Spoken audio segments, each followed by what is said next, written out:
امریکہ اور ایران کے درمیان حالیہ جنگ، طویل مذاکراتی عمل اور پھر امن معاہدے کے دوران کسی بھی موقع پر بھارتی حکومت کہیں نظر نہیں آئی، بلکہ اس عرصے میں دو ایسے غیر معمولی واقعات رونما ہوئے کہ جنہوں نے مودی حکومت کی خارجہ پالیسی کو خود بھارتی شہریوں اور تجزیہ کاروں کی نظر میں تاریخ کے بدترین موڑ پر لا کر کھڑا کر دیا ہے، اور وزیر اعظم مودی کے امیج اور سیاست کے لیے یہ واقعات دھچکا ثابت ہوئے ہیں۔ بھارت چاہتا ہے کہ ان میں سے ایک واقعے پر امریکہ باضابطہ طور پر معافی مانگے اور افسوس کا اظہار کرے، مگر امریکہ نے معافی مانگنے کے بجائے بھارت کو مزید سخت زبان میں جواب دے دیا ہے، جسے بھارت میں دھمکی کے طور پر دیکھا جا رہا ہے۔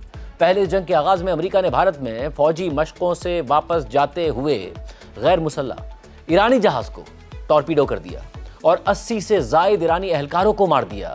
اس واقعے نے پوری دنیا میں مودی حکومت کو شرمندہ کر دیا۔ ایران کی جانب سے بھی آواز اٹھائی گئی۔ خود بھارت میں یہ تنقید ہوئی کہ مودی حکومت اپنے مہمانوں کی حفاظت نہ کر سکی، لیکن اس سارے تنازع کے دوران خود وزیر اعظم مودی اور ان کی حکومت خاموش نظر آئی۔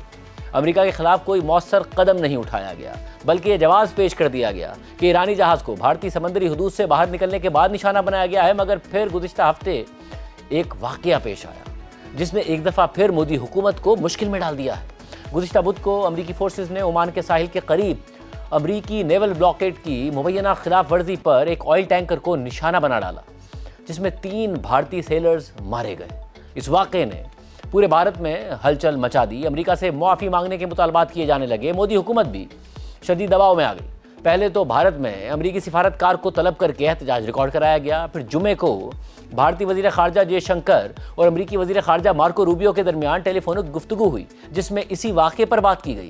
بھارتی وزیر خارجہ جے شنکر نے خود اپنی پوسٹ میں بتایا کہ امریکی وزیر خارجہ مارکو روبیو سے گفتگو میں امریکی نیوی کے حملے میں 3 بھارتی شہریوں کی ہلاکت کے واقعے پر شدید احتجاج ریکارڈ کرایا گیا۔ انہوں نے اپنے بیان میں مزید کہا کہ کمرشل شپنگ کے خلاف اس طرح کے جان لیوا اقدامات کا کوئی جواز نہیں ہے۔ شاید جے شنکر توقع کر رہے تھے کہ بھارتی خدشات اور احتجاج کے نتیجے میں امریکہ کی جانب سے کوئی مناسب پیغام جاری کیا جائے گا، تنازعہ تھم جائے گا اور مودی حکومت دباؤ سے باہر نکل آئے گی۔ لیکن بھارت کے اس احتجاج پر امریکہ کی جانب سے نہ تو معافی مانگی گئی اور نہ ہی افسوس کا اظہار کیا گیا، بلکہ مزید سخت زبان میں بھارت کو جواب دے دیا گیا۔ مارکو روبیو اور جے شنکر کی گفتگو سے متعلق امریکی محکمہ خارجہ کی پریس ریلیز کے مطابق دونوں عہدیداروں نے اسٹریٹ آف ہرمز میں حالیہ واقعات پر بات کی۔ امریکی وزیر خارجہ نے زور دیا کہ تمام تجارتی بحری جہازوں کو فوری طور پر امریکی افواج کے احکامات کی تعمیل کرنی چاہیے، کیونکہ امریکی فورسز اسٹریٹ آف ہرمز میں امن اور سلامتی کو برقرار رکھنے کی کوشش کر رہی ہیں۔ مارکو روبیو نے اس بات پر زور دیا کہ امریکی ناکہ بندی کی خلاف ورزیوں اور ایرانی تیل کی غیر قانونی ترسیل کو برداشت نہیں کیا جائے گا، یعنی کہ الٹا بھارت پر الزام لگا دیا گیا کہ وہ نہ صرف نیول بلاکیڈ کی خلاف ورزی کر رہے ہیں بلکہ ایرانی تیل کی اسمگلنگ کر رہے ہیں۔ امریکی وزیر خارجہ کے اس بیان پر بھارت میں نیا ہنگامہ کھڑا ہو گیا۔ مودی حکومت کے خلاف جذبات مزید بھڑک گئے۔ بھارت اور امریکہ کی دوستی پر سوالات اٹھائے جا رہے ہیں۔ معروف بھارتی سیاستدان اور کانگریس کے رہنما ششی تھرور نے اپنے بیان میں لکھا کہ کیسے کوئی دوست اور اسٹریٹجک پارٹنر اتنا زیادہ بے حس ہو سکتا ہے، یہ رویہ ناقابل قبول ہے، اور مجھے امید ہے کہ جے شنکر نے یہی بات مارکو روبیو سے بھی کہی ہوگی۔ کانگریس کی ایک اور رہنما سپریا شری ناتھ نے باقاعدہ پریس کانفرنس میں مودی حکومت سے مطالبہ کیا کہ مودی حکومت امریکہ سے معافی مانگنے کا مطالبہ کرے اور ہر ضروری سفارتی راستہ اختیار کرے۔ ساتھ ہی کانگریس نے نریندر مودی کی خاموشی پر سوال اٹھا دیا اور ایک ویڈیو پوسٹ کرتے ہوئے کہا کہ نریندر کے سرنڈر کی وجہ سے امریکہ افسوس کا اظہار کرنے یا معافی مانگنے کے بجائے الٹا بھارت کو ہی دھمکا رہا ہے۔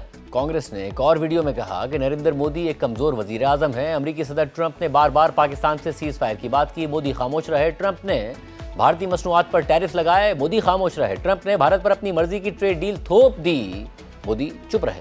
ٹرمپ نے بھارت پر روسی تیل کی خریداری پر پابندی لگا دی، مودی خاموش رہے۔ اور اب امریکہ نے 3 بھارتی شہریوں کو مار دیا ہے اور مودی اب بھی خاموش ہیں۔ اب ایک طرف جہاں امریکی رویے کی وجہ سے مودی حکومت تنقید کی زد میں ہے، تو دوسری طرف ایران جنگ کے دوران بھارت کے سفارتی کردار پر بھی سوال اٹھائے جا رہے ہیں کہ بھارت اس بڑے تنازع میں بالکل irrelevant رہا اور اس نے اپنے اثر و رسوخ کو استعمال ہی نہیں کیا، بلکہ تماشائی کے طور پر جنگ اور پھر پیس پروسیس کو دور سے دیکھتا رہا۔ حالانکہ مودی حکومت کے ایک عرصے سے یہ عزائم رہے ہیں کہ وہ خطے میں متبادل طاقت بنے، خطے میں اثر و رسوخ دکھائیں۔ اب کہ جب وزیر اعظم پاکستان شہباز شریف کی طرف سے امریکہ اور ایران کے درمیان معاہدہ طے پانے کا اعلان کیا گیا، تو دنیا کے کئی ممالک کی قیادت کی طرح وزیر اعظم مودی نے بھی امریکہ اور ایران کے درمیان امن معاہدے کا خیر مقدم تو کیا، لیکن اپنی پوسٹ میں ثالثی کا کردار ادا کرنے والے کسی ملک کا ذکر نہیں کیا، حالانکہ برطانیہ، France, Germany, Italy, Canada, Japan اور آسٹریلیا سمیت کئی ممالک نے پاکستان کے ثالثی کے کردار کی تعریف کی ہے۔ مذکورہ ممالک نے ایک مشترکہ بیان بھی جاری کیا ہے۔ اس دوران بھارت کے اندر بھی یہ بحث اب مزید شدت اختیار کر گئی کہ آج اگر بھارت نے ہمت دکھائی ہوتی تو پاکستان کی جگہ بھارت کو عزت مل رہی ہوتی۔ اہم بات یہ بھی ہے کہ صدر ٹرمپ اور وزیر اعظم مودی دونوں ہی G7 ممالک کے اجلاس میں شرکت کے لیے فرانس میں موجود ہیں، اور امکان ظاہر کیا جا رہا ہے کہ اجلاس کے سائیڈ لائنز پر دونوں رہنماؤں کی ملاقات بھی ہوگی، اور اس ملاقات کو امریکہ اور بھارت کے تعلقات اور حالیہ واقعات کے تناظر میں کافی اہم قرار دیا جا رہا ہے۔